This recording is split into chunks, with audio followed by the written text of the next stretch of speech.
Então, iniciando o nosso estudo de hoje, o livro A Gênese, capítulo 17, as predições segundo o Espiritismo. Nós estamos no item Predições do Evangelho, e aqui, no subitem número 33 agora também. Nós vimos no nosso encontro anterior um só rebanho, um só pastor. Falamos sobre esse tema a respeito da evolução de todas as religiões que se juntarão numa mesma base. Muito mais do que um pastor, a gente sempre traz essa questão, e é importante a gente reforçar, que nós, embora falemos de uma personalidade da envergadura de Jesus, nós lembramos que ele é o porta-voz de uma mensagem. Então a mensagem, que faz parte de uma legislação divina, é muito mais importante do que o portador da mensagem. Então, evitarmos a ideia da idolatria, de seguirmos uma pessoa, mas seguirmos as diretrizes transmitidas por essa pessoa. Então, no caso do cristianismo, ele traz para nós ali uma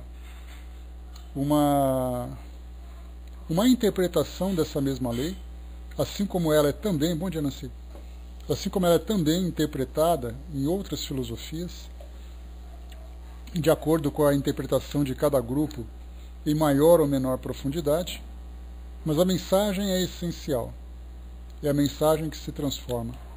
E só para a gente poder lembrar e atestar essa ideia, quando nós chegarmos na condição de espíritos puros, qual será a nossa filosofia, qual será a nossa crença? Não mais religião, porque religião é um conceito terreno, é um conceito humano. Mas qual é a filosofia que nós vamos seguir para entrarmos em sintonia com Deus? Ela é simplesmente a lei do amor. Então ela está muito além daquilo que o cristianismo traz, está muito além do portador do cristianismo, que é o próprio Cristo. Nós também seremos o Cristo. Seremos criaturas crísticas, dada a nossa evolução. Então, interpretemos sempre. Então, com o passar do tempo, de acordo com aquilo que nós trouxemos, o cristianismo, todas as religiões vão então entrando em sintonia com essas leis naturais, vão naturalmente se fundindo numa mesma filosofia. Isso, naturalmente, uma ideia que transcende o nosso mundo terreno, transcende o grau evolutivo do nosso planeta. Não é aqui que nós veremos essa transformação. Isso porque, como nós comentamos anteriormente, o nosso planeta ele tem essa diversidade cultural típica de sociedades ainda em desenvolvimento, que se aproximam, se juntam pelas ideias semelhantes, pelas tradições, pelas culturas, pelas práticas, pelas crenças. E somente quando nós evoluirmos e sairmos dessa condição primitiva de evolução, nós entenderemos que a filosofia vale muito mais do que as nossas preferências. Então não esperemos ver no nosso planeta uma fusão dessas crenças, mas saibamos que todas elas caminharão dentro de nós para esse mesmo destino. Então somos nós que começaremos individualmente a fazer uma interpretação sobre o objetivo das crenças, o objetivo das religiões. Nós nos veremos então como cristãos nesse momento, mas veremos no futuro que o muçulmano, que o judeu, que o cristão, não importa de qual vertente seja esse cristão, todos nós, então, pegaremos as essências de nossas crenças e nos veremos unidos por esses mesmos princípios. Mas aqui no nosso planeta, nós não teremos condições de ver ainda essa fusão. Mas individualmente nós vamos, então, ascendendo e chegando em mundos mais evoluídos, nele sim, nós veremos essas ideias já fundidas. Então não será aqui, lamentavelmente, pelo menos essa interpretação que nós podemos fazer analisando a realidade do nosso mundo hoje. Vamos agora para um outro tema, bastante polêmico, diga-se de passagem, que é o item número 33, o advento de Elias, ou seja, o retorno de Elias. Temos aqui então passagens escolhidas por Kardec do livro de Mateus, capítulo 17, versículos de 10 a 13. Seus discípulos então lhe perguntaram: por que, pois, os escribas dizem ser preciso que Elias venha antes? Jesus lhes respondeu: é certo que Elias deve vir, e que restabelecerá todas as coisas. Mas eu vos declaro que Elias já veio, e eles não o reconheceram. Antes o trataram como lhes agradou. É assim que eles farão morrer o Filho do Homem. Então seus discípulos compreenderam que era de João Batista que eles lhes falara. Kardec separa aqui um pequeno trecho do Evangelho segundo o Espiritismo, capítulo 4, versículo 10, que diz assim para nós: Elias já voltara na pessoa de João Batista. O seu novo advento é anunciado de uma maneira explícita.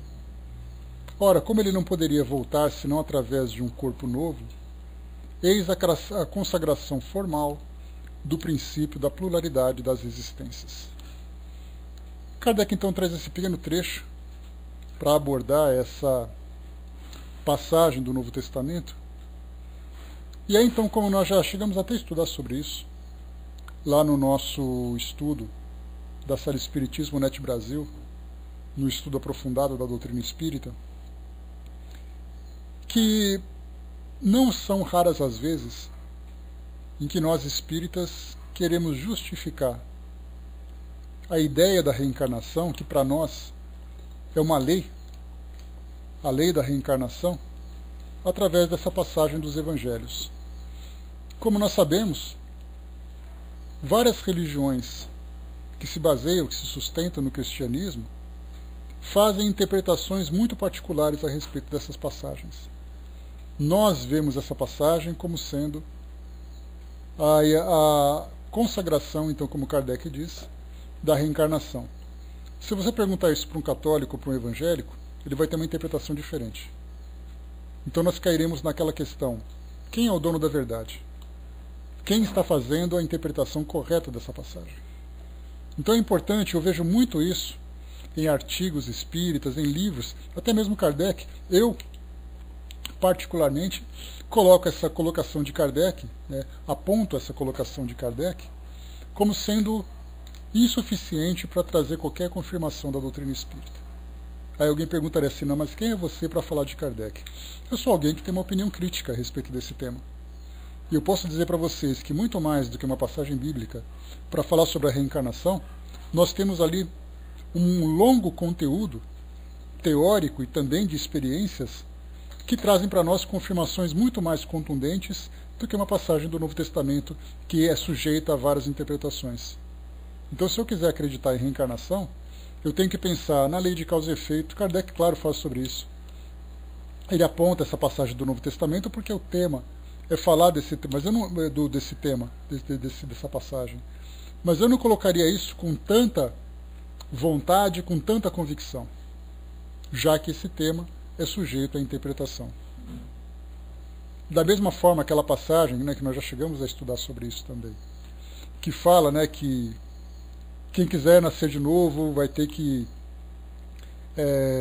renascer da água e coisa e tal. Quando nós fizemos esse estudo lá, na sala Espiritismo Net Brasil,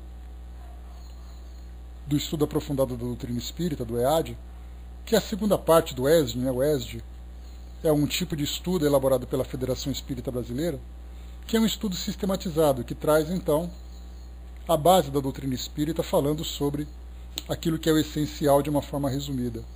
O EAD, que é o estudo aprofundado, traz mais questões filosóficas, estudando em especial passagens do Novo Testamento. E lá então, quando nós fizemos o estudo, na apostila, a equipe que elaborou trouxe, claro, uma interpretação dizendo: está vendo? Como no Evangelho está dizendo que se você quiser ver o reino dos céus, você vai ter que nascer de novo. Mas é claro, fazendo aquela ideia do advogado do diabo, para que a gente não tenha uma visão tendenciosa sobre essas passagens que são interpretativas ou interpretáveis, eu trouxe também duas passagens de sites, um católico e um evangélico que eu colhi na internet, que faziam uma interpretação sobre essa questão. E nós vimos uma interpretação completamente diferente, feita por religiosos, que também são estudiosos do assunto, fizeram uma interpretação completamente diferente. Como, por exemplo, renascer de novo significa uma transformação espiritual, e não renascer do corpo, através da reencarnação.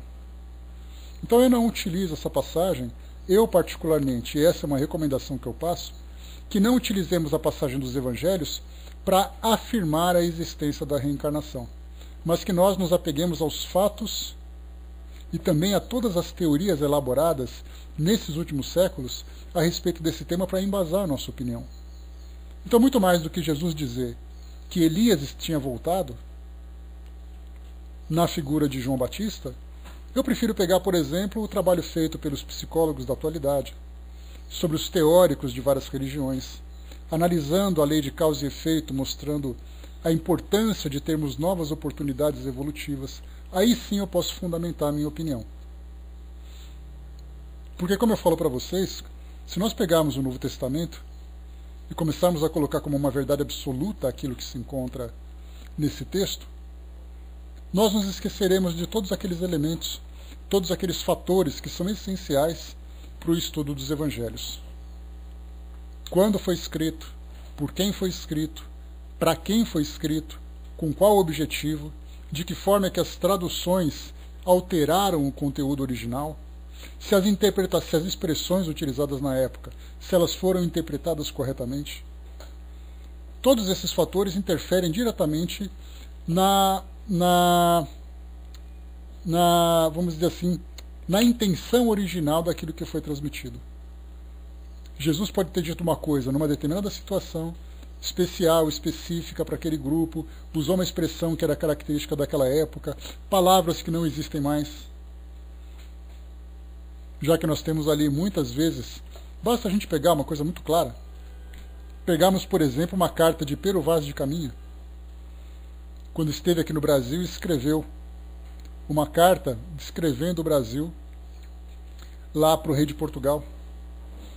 Nós vamos ler aquilo lá como se fosse uma língua estrangeira, e nada mais é do que era a língua portuguesa original. Quando pegamos um poema de Camões, nós temos dificuldade de interpretar de uma língua que é a nossa língua nativa.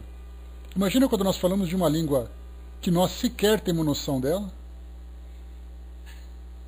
voltando quase 2000 anos no tempo, livros que foram perdidos, reescritos, interpretados, foram levados de acordo com essa ou aquela interpretação. Então não podemos tirar isso como verdade absoluta. Não, mas é a palavra de Deus. Essa palavra de Deus já foi batida no liquidificador várias vezes e sofreu várias transformações. Então, se nós quisermos fazer um atestado, apresentar um atestado sobre a reencarnação, nós temos que nos ater a todas as teorias que são apresentadas, todas as experiências, verificações, crianças que se lembram de existências passadas, pessoas que através de sonhos, pessoas que passam por lembranças de lugares, de fatos, de pessoas, de situações. Entendamos a necessidade, de acordo com a filosofia que nós temos, ou com a ideia da evolução do espírito, do progresso do espírito, de ter novas oportunidades para dar continuidade nesse processo, e não simplesmente pegar uma passagem de 3 linhas num livro que foi muito modificado, muito alterado, para justificar uma ideia. A filosofia é exatamente isso, nos apegarmos a todos os conteúdos e colocarmos sob análise, e não nos fecharmos em cima de uma passagem evangélica. Claro que muitas pessoas vão dizer assim, mas o que você está falando é praticamente uma blasfêmia. Pode ser uma blasfêmia dentro dos dogmas, mas dentro da lógica, eu tenho plena liberdade de raciocínio a respeito desse tema e vejo nessas condições as condições mais propícias para que tenhamos uma análise mais concreta, uma análise mais sólida e mais profunda desses fatos. O Braz colocou: tem observado um silêncio danado sobre a reencarnação nos meios religiosos, não contestam mais. Braz, a gente tem duas interpretações para isso. Ou não conseguem contra-argumentar contra essa ideia, ou simplesmente não se incomodam mais com ela. Eu aposto na segunda opção. Eles não se incomodam, não tem por que ficar brigando por isso. Vale muito mais brigar pela verdade, pelo conteúdo filosófico da sua religião, do que brigar por um ponto. Mas se você colocar esse tema sobre reencarnação, você vai ouvir todos os argumentos que eles têm para dizer que essa nossa existência é única. Então eu não vejo uma conformação da parte deles, não. Eu vejo mais assim uma despreocupação, até colocaria como sendo quase que uma indiferença a respeito desses debates, até que eles sejam levantados dentro de uma mesa de debates, né? Então, nessa passagem que nós vimos aqui agora, Kardec trouxe, tudo bem, aqui ele colocou de novo, né, lendo mais uma vez. Ele disse assim, então: Elias já voltara na pessoa de João Batista. O seu novo advento é anunciado de uma maneira explícita. Ora, como ele não poderia voltar senão através de um novo corpo, eis a consagração formal do princípio da pluralidade das existências. Como eu falei para vocês, basta submeter essa mesma passagem para análise de outros grupos religiosos também cristãos, que nós veremos interpretações diferentes. Então, para que a gente possa ter essa consagração formal, essa convicção de que Jesus poderia ter dito isso naquela época, nós temos que embasar em muitas outras informações para trazer como complemento. Mais ou menos assim, fazendo uma comparação, é como se fôssemos utilizar psicografias dentro de um tribunal. Então nós temos assim que, como aconteceu, né, aquelas cartas de Chico Xavier, que virou até um programa de televisão, né, na época da Rede Globo. Eu não me lembro se era Globo Repórter ou se era... Me esqueci o nome do programa. Mas colocaram então aqueles 3 casos famosos. Linha direta, obrigado, El, isso aí mesmo. Então, naquela época em que pegaram 3 cartas de Chico Xavier, inocentando 3 pessoas que cometeram um crime de assassinato. Vindo ali que não era um crime doloso, mas era um crime culposo. Ou seja, foi um acidente. Essas cartas foram levadas para o tribunal, e aí então elas foram absolvidas. E aí dentro do meio espírita fizeram todo aquele burburinho, tá vendo? Uma carta de Chico Xavier, psicografada, inocentou aquelas pessoas. Não, nada disso. Aquelas cartas se tornaram mais um objeto dentro de um processo, analisando depoimentos, testemunhas, os fatos daquela época. A perícia fez o seu trabalho e foi complementado com aquelas psicografias. Então não foram as psicografias que inocentaram aquelas pessoas. Foi toda a análise do processo que fez com que isso desse aquele, com que chegasse aquele veredito. Então é a mesma coisa quando nós falamos, não é essa passagem do Evangelho que vai atestar a existência da reencarnação, mas é tudo aquilo que nós estudamos em torno desse assunto, complementado com essa passagem, porque com essa passagem ou sem essa passagem, os fatos estão aí. As teorias estão aí também. E para poder mostrar que isso é uma questão muito subjetiva, nós temos situações no Evangelho que nós, por exemplo, temos uma interpretação contrária. Não está dizendo, por exemplo, que Maria engravidou com o poder do Espírito Santo, o anjo Gabriel apareceu e fez com que ela ficasse grávida? Não está claro nos textos evangélicos que Maria engravidou virgem? Nós espíritas fazemos uma interpretação diferente. Não, porque isso era absolutamente natural, porque a relação sexual não era pecaminosa como era vista naquela época. Jesus não se materializou para os seus apóstolos após a desencarnação. Ele não ressuscitou dos mortos, o seu corpo não estava mais ali presente. Não está claro que o Jesus ressuscitou porque o corpo dele se levantou e ele apareceu? Qual a interpretação que nós fazemos? Não, o corpo desapareceu porque alguém levou, mas Jesus se materializou através da mediunidade. Então, quer dizer, é aquela coisa assim, nós aceitamos aquilo que é do nosso lado, e nós fazemos uma interpretação contrária quando é alguma coisa que vai contra a nossa opinião. Nas outras religiões não é a mesma coisa? Não está claro que você, para rever o reino dos céus, você tem que renascer da água? Não está claro que Elias é João Batista? Aí eles fazem uma interpretação diferente porque vai contra a ideia deles. E a pergunta é, quem está fazendo a interpretação correta? Quem é o dono dessa verdade? Ninguém. Sem os fatos, sem uma análise racional daquilo que está à nossa disposição, é tudo uma questão de interpretação. A Angelina colocou lá em cima, ouvi um evangélico falar que a pessoa que morre vai para o trono de Deus, esperar de acordo com o que a pessoa fez, o anjo bom ou decaído virá resgatar. É questão de dogma, questão de interpretação. O que é o dogma? Kardec fala muito sobre isso na primeira parte do livro O Céu e o Inferno, dizendo quais são os dogmas cristãos. Os dogmas cristãos são: existe o céu, existe o inferno. Os anjos existem e são criaturas criadas de uma forma diferente por Deus do que os seres humanos.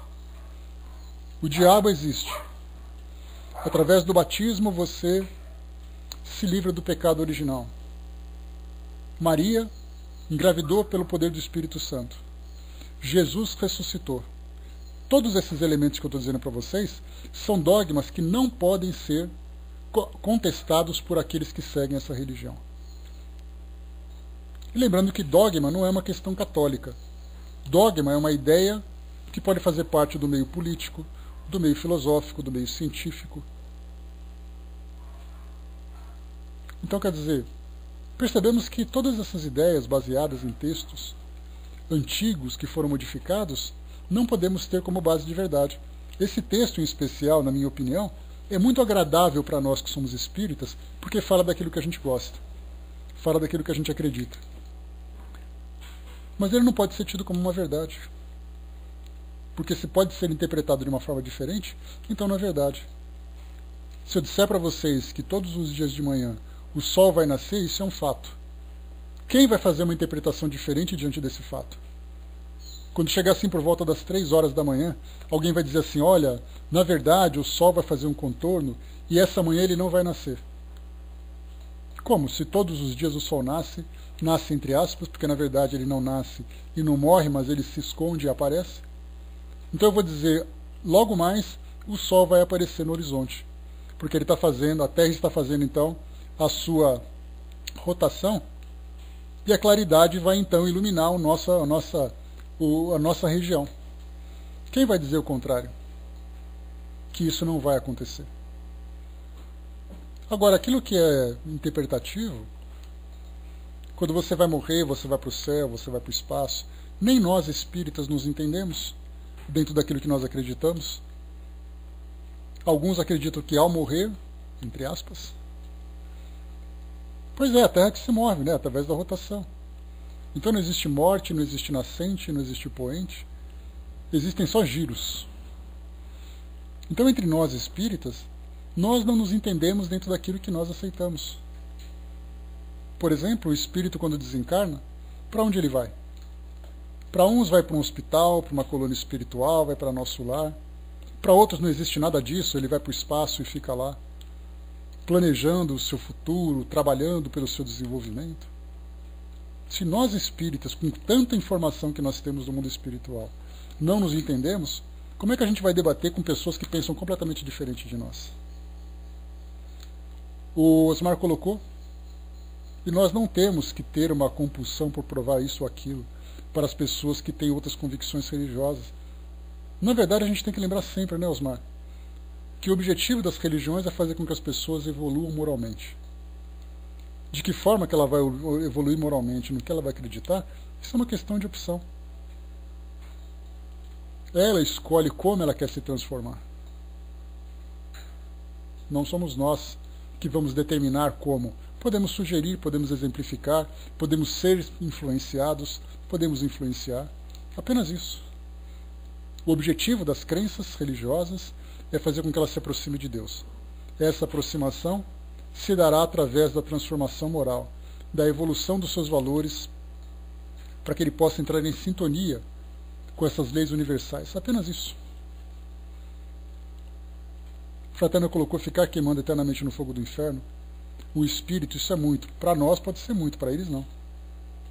Para eles vão dizer assim, você está brincando que você acredita em reencarnação. É muito isso, hein? Como é que a gente vai contra-argumentar? Dizendo que nós estamos certos e que eles estão errados? É tudo uma questão de ponto de vista. Continuando. Pessoal, resolvido até aí? De repente, aquilo que eu falei para vocês pode ser alguma coisa meio chocante. De dizer, por exemplo, que Jesus é apenas um mensageiro de uma mensagem, mas que ele não é a divindade que todo mundo acha. De pensar, por exemplo, que as palavras de um texto bíblico não devem ser levadas como uma verdade absoluta, por todos os fatores que nós comentamos agora. Muitos vão acabar o nosso estudo e começar a chorar. Eu não acredito que o Zé que falou isso. Eu juro que eu acreditava que o coelhinho da Páscoa viria no domingo trazer meu ovo. A gente vai acreditando, então tem coisas que a gente vai quebrando, algumas ideias que a gente vai quebrando pelo próprio estudo. E não devemos ver isso como um choque. Mas abrir a nossa mente para discutir o assunto, que é mais importante. Didima colocou para mim uma ideia de Deus muito deturpada. É por aí também, né, Didima? É aquela ideia de fazermos com que Deus atenda aos caprichos humanos. Deus é aquilo que nós queremos que Ele seja. Que Deus vai punir, que Deus vai castigar, que Deus é o paizinho, que Deus é o arquiteto. Somos nós que estamos dando uma imagem para Deus. Sendo que nós não compreendemos sequer o que é Deus. Quanto mais como é essa entidade, essa inteligência. Então nós olhamos para cima, entre aspas, e tentamos interpretar o que existe do outro lado, sendo que nós não vemos aquilo que existe do outro lado. Muito bem, pessoal, mudando então de assunto, o próximo item que a gente tem é aqui agora, esse é um tema importante também, muito polêmico, não é à toa que Kardec deixou para o final, a Anunciação do Consolador. O Braço colocou, é engraçado personificar o nome das leis naturais que regem o universo. É uma necessidade que a gente tem, né, Braço? De rotular as coisas, de dar nome para as coisas, de identificar as coisas. Para que a gente possa entender.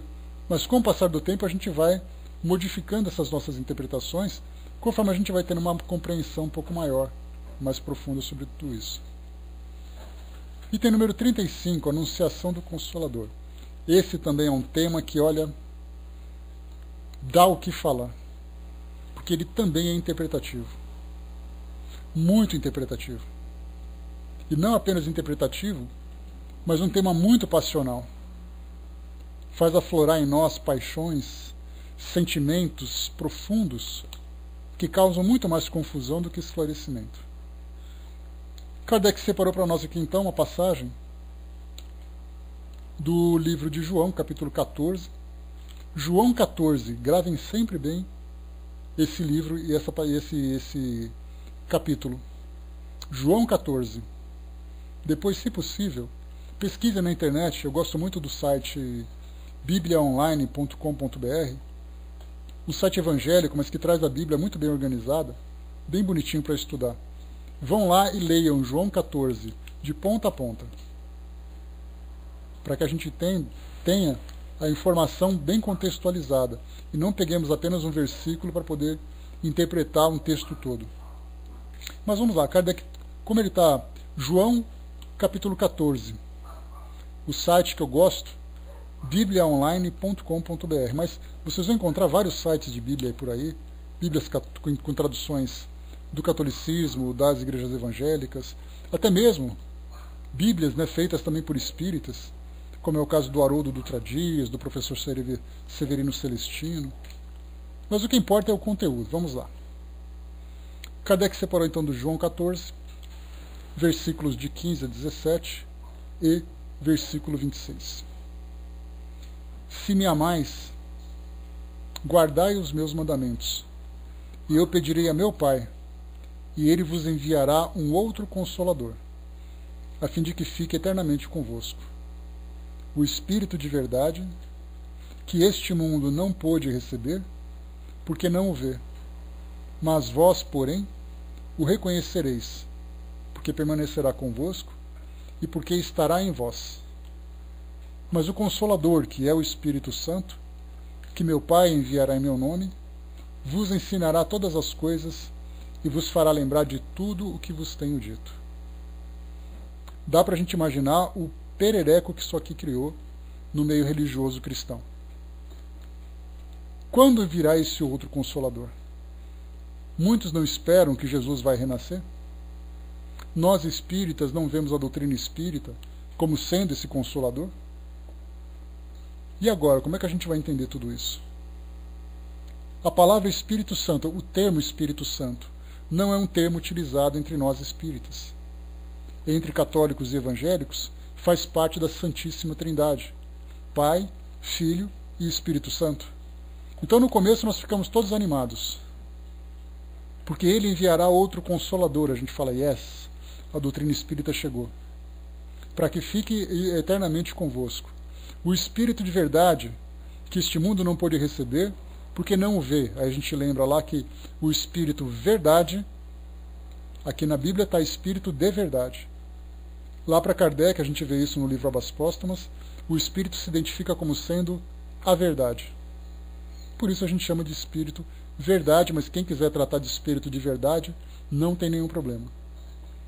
E a gente fala assim, tá vendo? Quem é o Espírito verdade? E a gente começa assim, não, porque é Jesus. Outros vão dizer assim, não, é uma legião de espíritos que estão trazendo a doutrina espírita, todo mundo fica feliz da vida. Então ele vai enviar outro Consolador, e esse Consolador é o Espírito verdade. Aí nós espíritas fazemos aquela festa com toda a euforia. Aí depois aqui embaixo nós temos, mas o Consolador, que é o Espírito Santo. E agora? Como é que nós vamos interpretar esse Espírito Santo? Nós temos essa expressão dentro da nossa filosofia? Não. Então como é que a gente vai interpretar tudo isso? Vai ignorar que o Consolador é o Espírito Santo, que está contextualmente claro aqui no Novo Testamento? E aí então aquele grupo de cristãos que não são espíritas vão dizer assim, sim, o Espírito Santo está aí. Jesus vai voltar. Como diz José de Paiva Neto, da Legião da Boa Vontade, Jesus voltará. Paz na terra aos homens de boa vontade. E agora, como é que nós vamos interpretar isso daqui?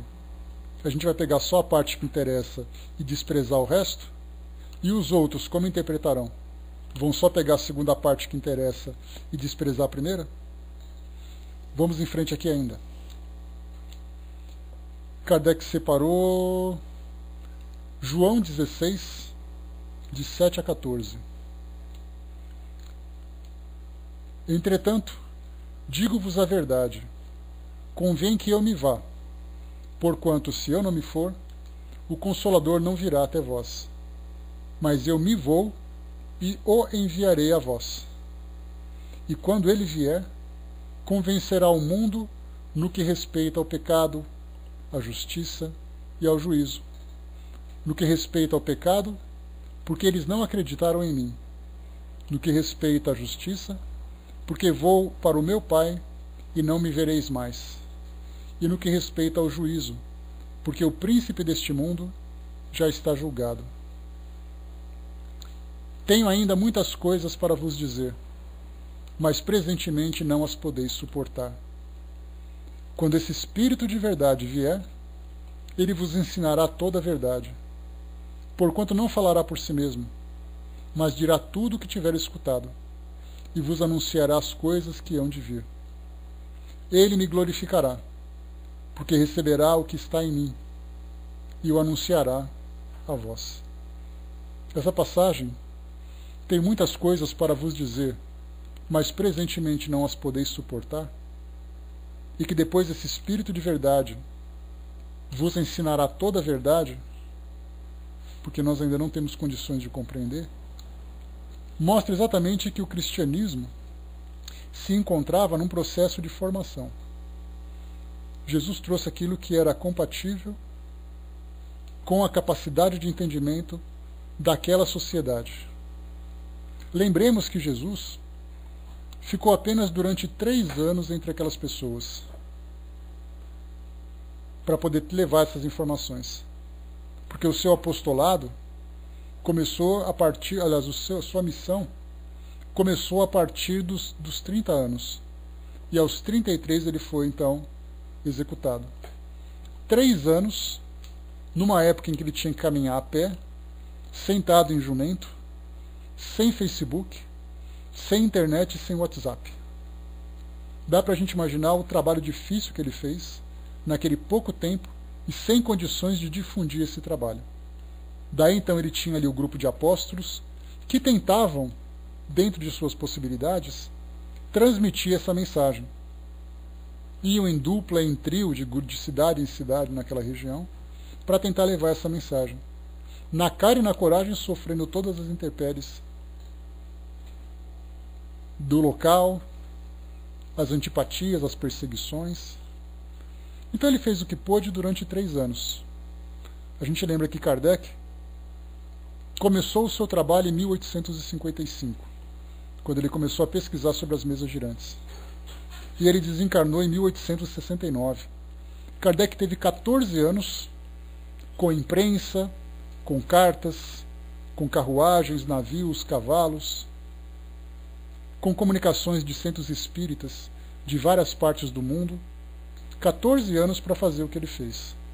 Então tivemos, primeiro missionário, o missionário por excelência, 3 anos para fazer aquilo tudo, com a colaboração de seus apóstolos. Kardec teve 14 anos para fazer tudo o que ele fez, com a colaboração de interessados e trabalhadores do mundo todo. E a gente se pergunta, o trabalho que esses 2 missionários fizeram, trouxeram a verdade absoluta? Trouxe a verdade absoluta? Trouxe a verdade definitiva sobre tudo aquilo que o mundo espiritual tem para dizer para nós? A lógica, dentro dessa obviedade, que é muito patente para nós, mostra que não. Tanto que Jesus já afirma para ele: tenho muitas coisas para vos dizer, mas presentemente não os podeis suportar. Ponto. Kardec coloca: a doutrina espírita é progressista. Se a ciência trouxer algo novo, ela vai se adaptar, ela vai se transformar. Ponto. Percebemos então que as bases dessas 2 filosofias foram apresentadas para nós. A partir dessas bases, viria então o desenvolvimento. Inicialmente desenvolvimento do nosso intelecto, das nossas pesquisas, da nossa própria evolução, da colaboração de todos do mundo espiritual trazendo novas informações, seja através da faculdade mediúnica, seja através de novos indivíduos, novos missionários que reencarnariam no nosso meio. Então, quantos missionários vieram depois de Jesus, trazendo novas interpretações, trazendo novas informações? Basta a gente lembrar Paulo de Tarso, que não conheceu Jesus.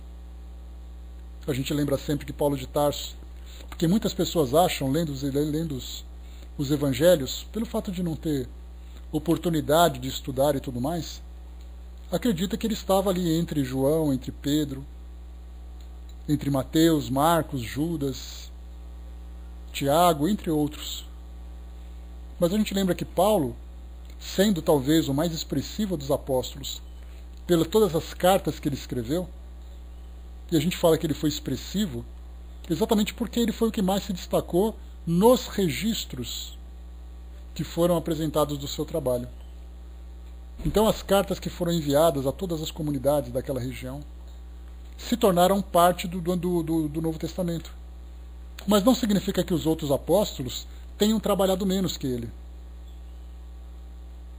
Mas eles trabalhavam silenciosamente, e nós tivemos ali em Atos dos Apóstolos, como o próprio nome diz, Atos dos Apóstolos, ou seja, as ações que os apóstolos tiveram dentro dessa missão de difundir os ensinamentos do Evangelho. Então todos eles trabalharam. Aquele que ficou mais famoso, vamos dizer assim, pelos registros que foram feitos, foi Paulo. Paulo, então, conheceu Jesus, entre aspas, às portas de Damasco, Damasco, capital da Síria, que hoje está ali dominada pelo Estado Islâmico, com todas aquelas pessoas fugindo para a Europa para tentar sobreviver. Então dá para a gente imaginar o que virou Damasco nesses 2000 anos para cá. Virou um verdadeiro inferno. Sem falar que o Éden, o paraíso lá da Bíblia, do Antigo Testamento, lá do livro Gênesis, né, que é o primeiro livro da Bíblia, pelas pesquisas que foram feitas, fica ali entre Irã e Iraque. Irã e Iraque são o Éden, onde Adão e Eva teriam nascido, e Damasco, onde Paulo de Tarso foi levar a sua mensagem, que na verdade ele foi como Saulo de Tarso, para perseguir os cristãos, e teve a sua experiência, virou o Damasco que nós conhecemos hoje, dominado por aqueles malucos do Estado Islâmico. Então percebemos o que os homens fizeram das grandes referências da presença de Jesus aqui no nosso meio. Mas enfim, Paulo de Tarso então veio depois de Jesus. Jesus já havia desencarnado, apareceu para ele naquela visão, e Paulo então fez o trabalho que fez, difundindo esses ensinamentos tão profundos da filosofia cristã. Depois de Paulo, nós tivemos outros missionários. Daqueles que se destacaram, por exemplo, Santo Agostinho. Tivemos, por exemplo, dentro daquilo que nós estudamos na doutrina espírita, outros grandes trabalhadores da teologia, da religião, da filosofia. Aí depois nós tivemos Kardec, fazendo o seu trabalho naqueles 14 anos, 12 anos de publicações e 2 anos anteriores de pesquisas. Depois dele nós tivemos Leon Denis. Eles não eram grandes amigos. Leon Denis teve 2 contatos com Kardec, que ele destacou como sendo um grande evento, de dizer assim, olha, eu vi Kardec, eu participei de uma palestra de Kardec. Então não eram amigos como muitos pensam.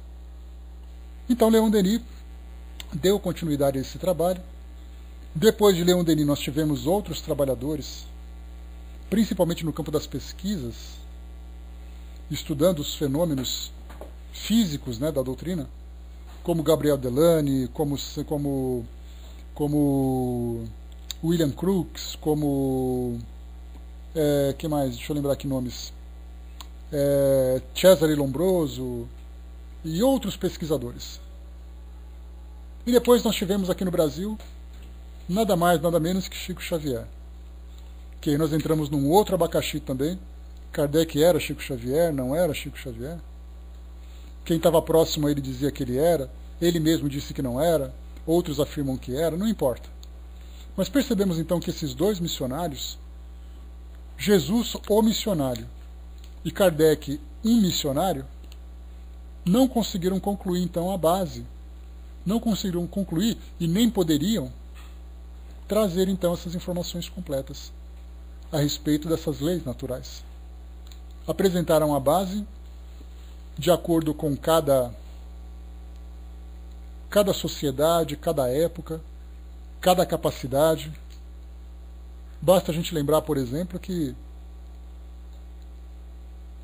até uma passagem que eu li num livro, que claro que é uma interpretação do autor, mas eu vi uma certa lógica nisso, achei interessante. Colocando, por exemplo, que o cristianismo nasceu naquela região de Jerusalém, do Oriente Médio, mas acabou depois desaparecendo. E ela foi então instalada em Roma. Ali então foi a fundação da grande igreja e o cristianismo começou a se fortalecer. Ou seja, a missão de Jesus no Oriente Médio lançou a semente, mas a região não aceitou aquela mensagem. E ela então enfraqueceu, não desapareceu por completo, mas vamos dizer assim, que aquele grupo fracassou na instalação dessa nova filosofia. E aí então foi para Roma. e ali se disseminou pelo mundo todo. A doutrina espírita não foi diferente.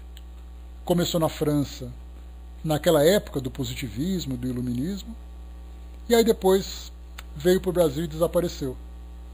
A interpretação poderia ser a mesma coisa.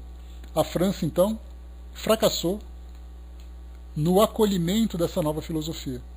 Hoje a doutrina espírita é quase que desconhecida entre os franceses, salvo dentro da comunidade de brasileiros que estão radicados naquela região. Então nós vemos assim que eles trazem a mensagem se difunde, se transforma, muda de região, aparecem novos trabalhadores para complementar, e é por isso que nós vemos então: tenho muitas coisas para vos dizer, mas presentemente não as podeis suportar.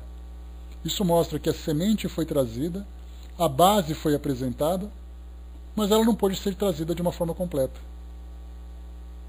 A doutrina espírita ela é vista como um desdobramento do cristianismo, como sendo o consolador prometido. Ainda que seja, também não veio de uma forma completa. E eu coloco isso de uma forma muito enfática, que 14 anos não é tempo suficiente, humanamente possível, para que todos os segredos do universo sejam revelados. Isso pode parecer óbvio, mas para muitos não são. Para muitos não é. Muitos acreditam que, sim, fora de Kardec não há salvação. Nada do que é fora de Kardec presta. Ou serve, ou é verdade. Então, a partir dessa passagem, porque a gente está analisando aqui, obviamente, aquilo que Jesus trouxe. Lendo de novo, então, aqui. Quando esse Espírito de verdade vier, ele vos ensinará toda a verdade, porquanto não falará por si mesmo, mas dirá tudo o que tiver escutado, e vos anunciará as coisas que hão de vir. Então o Espírito de verdade não vai trazer nada de novo, mas ele vai reexplicar, esclarecer e aprofundar aquilo que já foi dito. Ele me glorificará, porque receberá o que está em mim e o anunciará a vós. Por que me glorificará? Porque esse Espírito de verdade vai dizer tudo aquilo que o próprio Jesus não teria dito. Então tudo aquilo que vai ser passado é o próprio Jesus que está dizendo. Porque receberá o que está em mim e o anunciará a vós. Então o Espírito de verdade vai ser o intermediário entre nós e o próprio Cristo. Kardec agora traz para nós aqui essa questão. Traz aqui uma análise sobre essas passagens. Esta predição é, sem a menor dúvida, uma das mais importantes sob o ponto de vista religioso, porque constata, da maneira menos equívoca, que Jesus não disse tudo o que tinha a dizer, porque não teria sido compreendido, mesmo pelos seus apóstolos, pois que era a eles que o Mestre se dirigia. Então, sem dúvida nenhuma, essa passagem é fundamental para qualquer filosofia que se baseia no cristianismo, para entender que ela não está completa, mas que muita coisa deveria ser aprendida. E aqui nós temos uma questão fundamental. De um modo geral, se vê na Bíblia, por exemplo, eu vejo como Jesus, Angelina, que faz esse trabalho. Até porque Kardec mesmo já fez uma sugestão sobre esse tema. Outros veem como sendo um grupo de espíritos representados por esse nome, que também não vejo problema, mas eu não esquento muito com isso não, porque na verdade isso é uma questão só de identidade, mas não uma questão essencial da filosofia.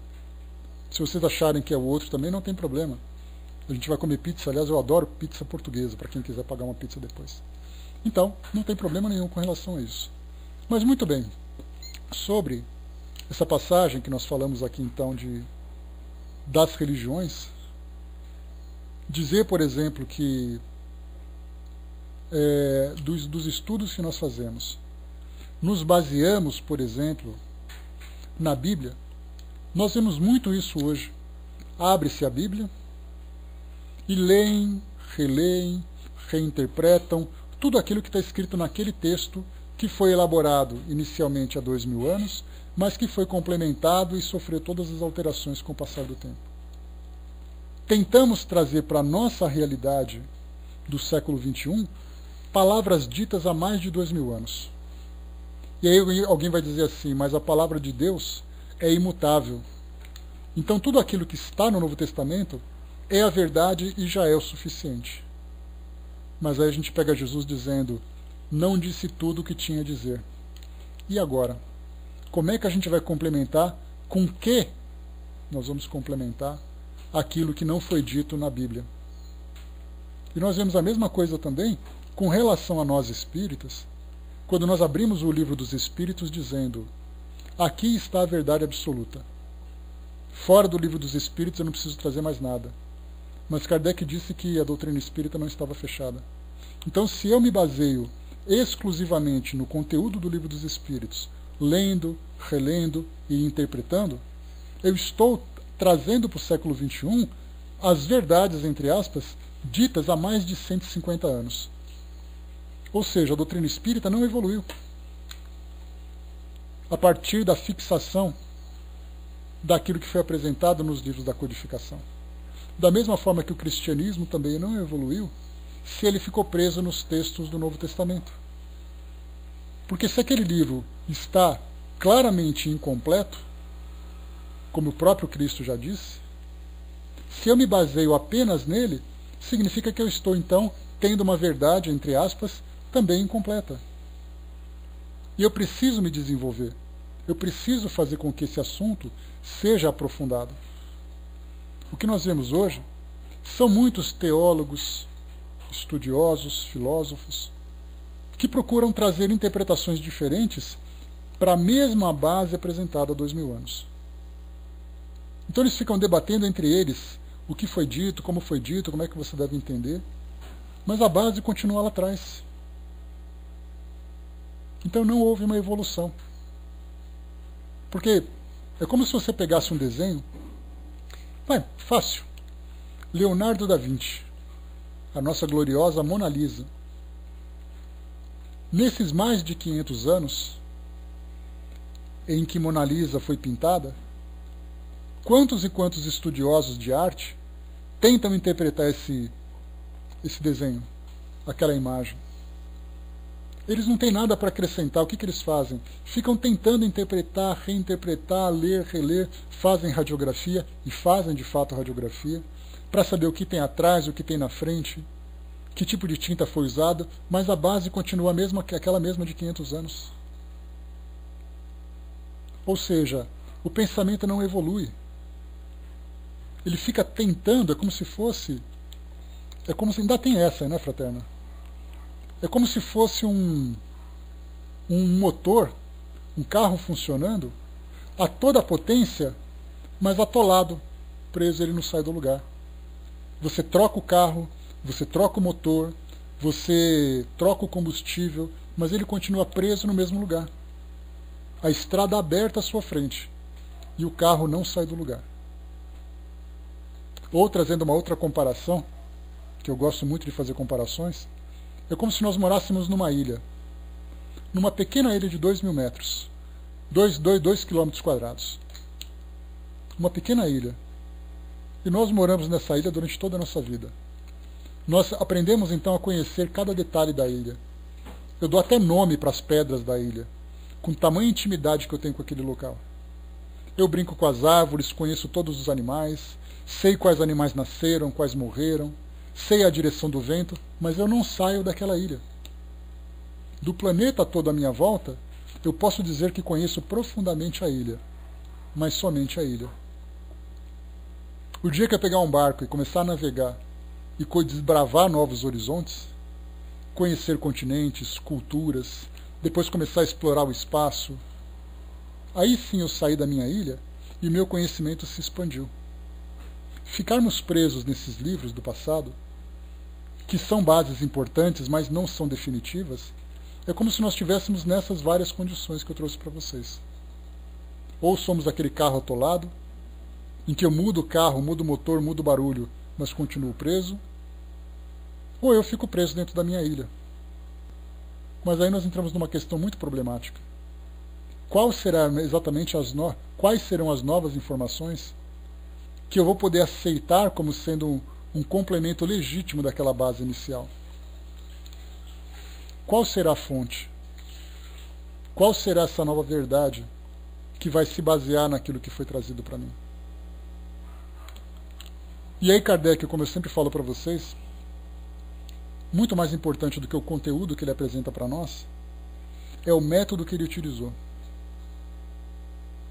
O método investigativo, analítico, crítico, a metodologia científica que ele apresentou. Aí sim eu vou poder, por mim mesmo, mas de preferência por grupos de estudos, fazer uma análise de tudo aquilo que é novo que vai surgindo. Ah, fulano escreveu uma coisa nova. Quem é fulano? Por que ele trouxe aquilo? Baseado em quê? E aí eu vou então selecionando aquilo que para mim é bom e para aquilo que não é. Mas eu vou percebendo então que eu já não estou mais preso naquela ilha. Eu já consegui avançar um pouco mais. O método da doutrina, para nós, nos permite dar esse passo a mais. Quando os espíritos começaram a se comunicar através da mediunidade, nós não acreditamos nos espíritos porque faz parte de uma nova crença, mas porque é algo que foi patente. Inicialmente Kardec, muito antes de elaborar uma nova filosofia, ele começou a estudar exatamente quem são essas personalidades que começaram a surgir. Quem são esses novos elementos? Isso é verdade, não é verdade? Esses que falam vindo de onde? Depois que Kardec concretizou o método e identificou as personagens, aí ele começou a dar ouvido para aquilo que eles tinham para falar. Não é assim, olha, eu sou um espírito, eu vim dizer que você reencarnou. E Kardec falou assim, ah, que interessante, então eu acredito. Kardec falou assim, para, quem é você? De onde você veio? Como é que você pode se comunicar? Depois que Kardec falou assim, tá, eu acredito que você é um espírito e eu acredito que esse método é verdadeiro. O que você tem para me dizer? Aí a coisa começou a andar. Aí tudo começou então, o mundo espiritual começou a trazer para nós essas informações. Não apenas para Kardec, mas para médiuns do mundo todo. Então o método que nós utilizamos, ele é fundamental para nos ajudar nessa evolução. Esses livros são importantes, a Bíblia é importante, inquestionável o seu valor para as crenças que se baseiam nela. O livro dos Espíritos é importante, fundamental para a doutrina espírita. Mas eles são suficientes? Não. Porque os próprios autores disseram que as instruções estavam incompletas. Eu posso espernear, isso pode me dar dor de estômago, pode me dar insônia, mas os fatos são esses. O braço colocou lá em cima, Kardec deve ter suado frio quando descobriu quem era o patrão. Imagina, ele mesmo coloca, Brás, essa passagem, dizendo assim que esse nome foi colocado sob a maior suspeita. Que não era simplesmente divulgar, ah, eu fiz tal coisa. Kardec parou assim, ele pensou 20 vezes antes de levar isso a público. Espera aí, é Jesus que está falando comigo?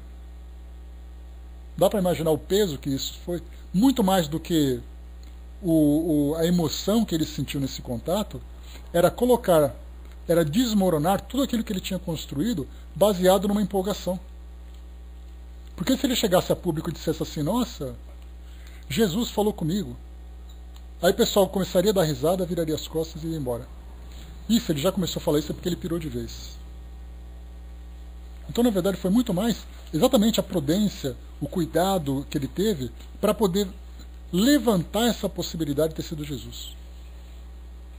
Sem falar agora pessoalmente na emoção que ele sentiu, claro, óbvio. O Arnaldo colocou lá em cima, né, nossa mente está preparada para enxergar o que temos noção, objetos, por exemplo. Por isso a necessidade da consciência, ter conhecimento. Essa é a parte científica do tripé espírita.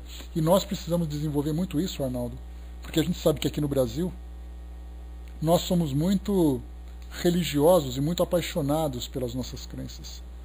Por isso a nossa lógica, a nossa razão acaba ficando em segundo plano.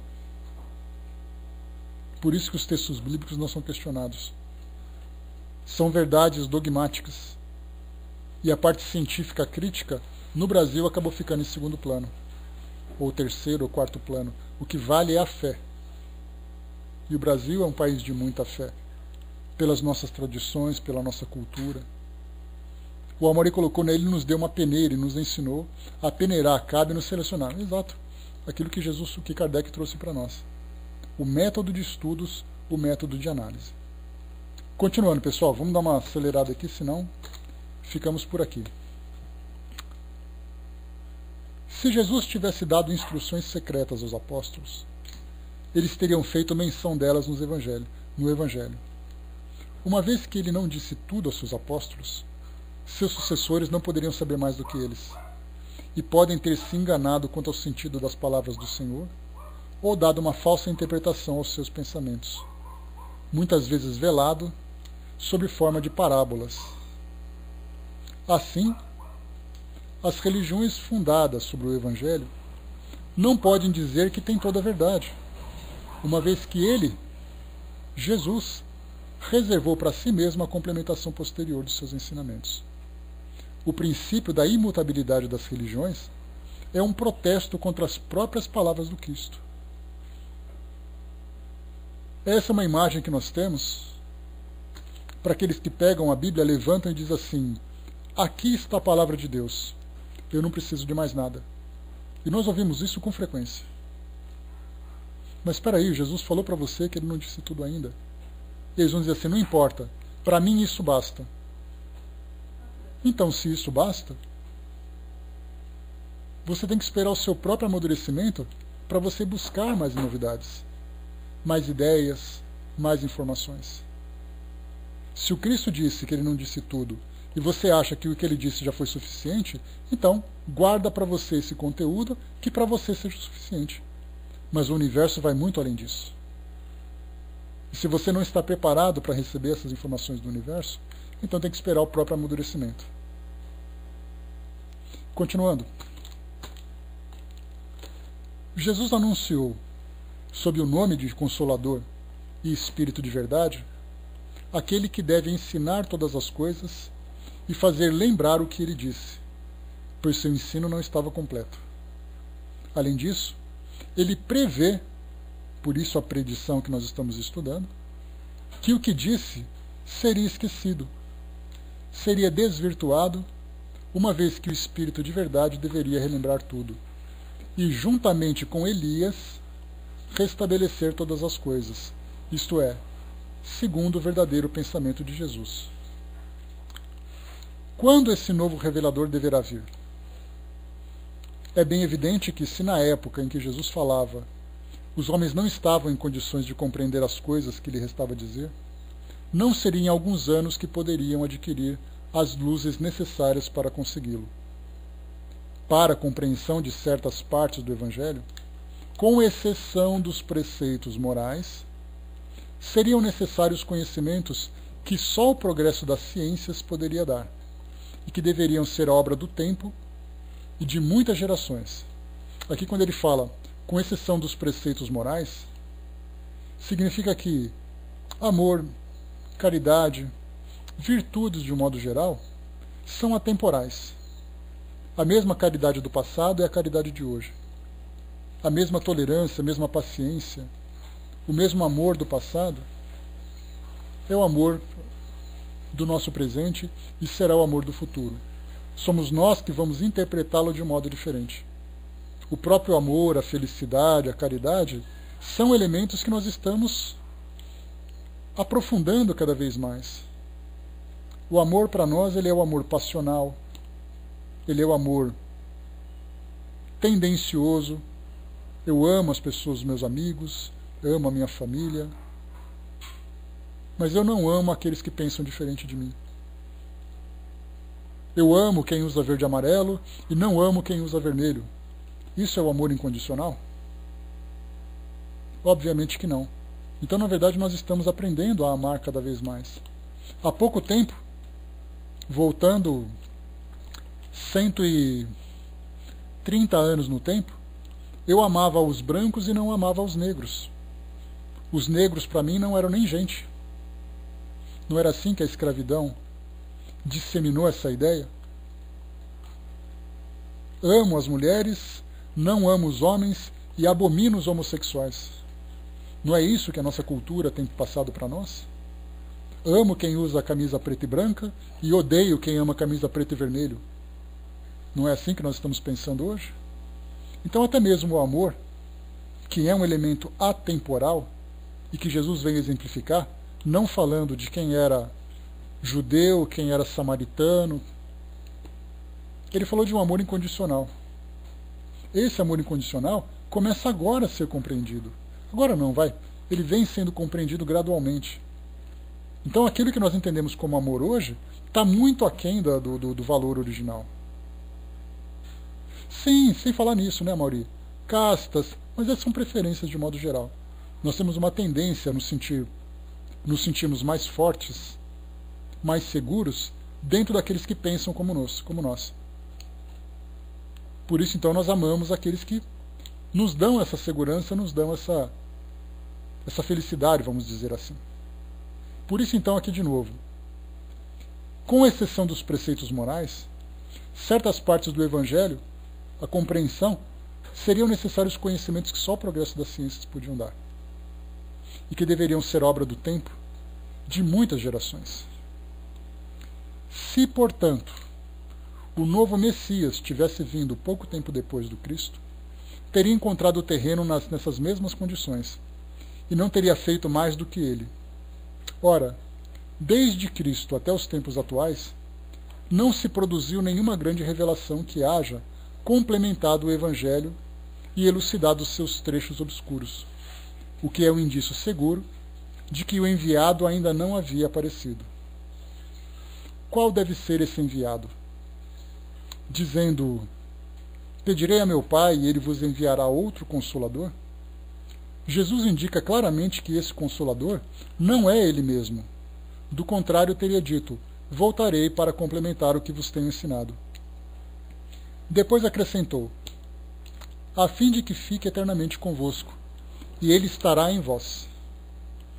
Essa proposição não poderia se referir a uma individualidade encarnada, que não pode ficar eternamente conosco, nem ainda menos estar em nós, mas pode muito bem referir-se a uma doutrina que efetivamente, quando é assimilada, pode estar eternamente em nós. O Consolador é, assim, no pensamento de Jesus, a personificação de uma doutrina soberanamente consoladora, cujo inspirador deve ser o Espírito de verdade. Aqui os espíritas já começam a se sentar na cadeira, já começam a se mexer, já começam a se coçar, porque está dizendo assim, nossa, ele está falando da gente. Como ficou demonstrado, aqui Kardec, claro, vai falar nesse sentido, o Espiritismo apresenta todas as condições do Consolador. Apresenta todas as condições do Consolador. Não é uma afirmação definitiva do Consolador. Até porque a gente lembra sempre que a doutrina espírita é uma doutrina para nós encarnados. Não é uma doutrina definitiva no mundo espiritual. Por exemplo, o mundo espiritual não precisa de mediunidade. O mundo espiritual não se preocupa com reencarnação naqueles elementos mais elevados. Então, na verdade, a doutrina espírita é um estágio dessa filosofia universal cabível a nós que estamos encarnados no mundo material. Mas, além do mundo material, como é, por exemplo, a doutrina, essa lei universal de Deus, para os espíritos puros? O livro dos espíritos serve alguma coisa para eles? Claro que isso é a base fundamental daquilo que existe nos mundos materiais. Mas para um espírito puro, o livro dos espíritos seria uma faculdade. Você entregar uma cartilha, babou, para um indivíduo que está fazendo uma livre docência, que alcançou o máximo da sua vida acadêmica. O beabá é importante para quem está aprendendo a alfabetização. Mas ela já não tem mais nenhum sentido para aqueles que já alcançaram um nível acadêmico superior. Então a doutrina espírita é muito importante para nós que estamos aqui encarnados e que estamos nesse processo de reencarnação. O espírito, quando ele desencarna, ele tem que ter consciência da sua imortalidade, tem que ter consciência da influência do mundo material, tem que ter consciência do processo de reencarnação, mas a partir do momento em que ele não mais tem necessidade desses processos, a doutrina espírita já não serve mais. Não serve não, já não tem mais utilidade, porque ele já aprendeu tudo isso de uma forma natural. Então ele precisa de mais informações. Por isso então a gente lembra que as informações que a doutrina espírita traz para nós, elas fazem parte de uma etapa desse processo de esclarecimento a respeito dessas leis naturais. E tenhamos certeza, uma etapa muito basilar ainda. Uma etapa que se encontra bem no início ainda. Porque nós pegamos o Livro dos Espíritos e falamos assim, olha, encontrei a verdade do universo. Tudo que eu precisava saber do universo se encontra aqui. Se essa é a sua visão do universo, meu amigo, você está naquela ilha que nós comentamos há pouco tempo. A ilha ficou um pouquinho maior, mas ainda se encontra dentro de uma ilha. Continuando. Ele não suprime nada do Evangelho. Ele o complementa e elucida.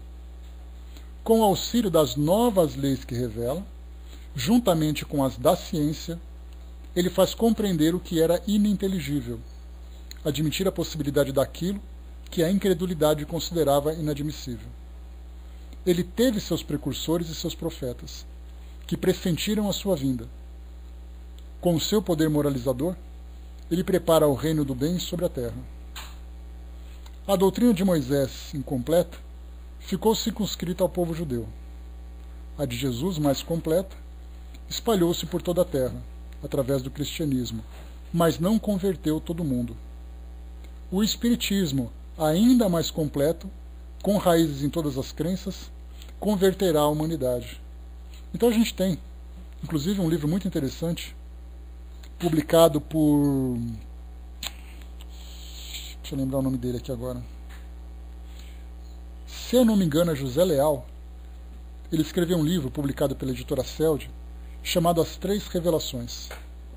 E ele fala sobre cada uma dessas etapas. A primeira revelação com Moisés, a segunda revelação com Jesus e a terceira revelação com Kardec.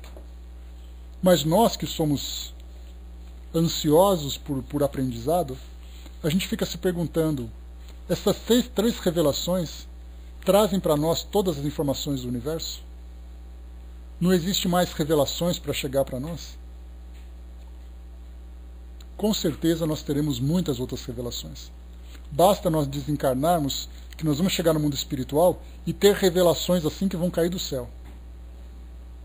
Usando aquela ideia da poesia, revelações que vão ser lançadas sobre nós como estrelas cadentes, simplesmente pelo fato de mudarmos de dimensão. Por isso, então, mostrando para nós aqui, de época em época, de acordo com o nosso estágio, nós temos mais e mais informações.